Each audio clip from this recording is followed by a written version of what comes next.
আখাউড়া থানা পুলিশের পৃথক অভিযানে মাদকদ্রব্যসহ 10 জন গ্রেফতার।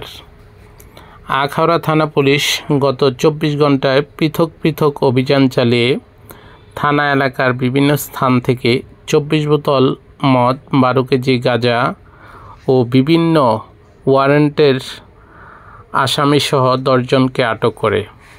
আটককৃতরা হলো আবদুল্লাহপুরের মোহাম্মদ ইকবাল হোসেন, নূরপুরের লিয়াকত আলী, নূরপুর গ্রামের মোহাম্মদ আল-আমিন, দেবগ্রামের কাজল খান, আজমপুর গ্রামের মামুন হোসেন, দেবগ্রামের মোহাম্মদ জুটন, আমদাবাদ গ্রামের মোহাম্মদ সেলিম ভুঁইয়া, টানপাড়ার পিচি শামীম, রেলওয়ে পশ্চিম কলোনির হেনা আক্তার ও আমদাবাদ দাসপাড়ার নারায়ণচন্দ্র দাস।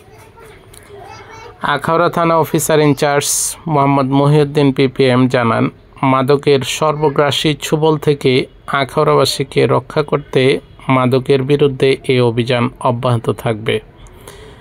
তিনি আরও বলেন, তাদের অভিযান আরও বৃদ্ধি করা হবে।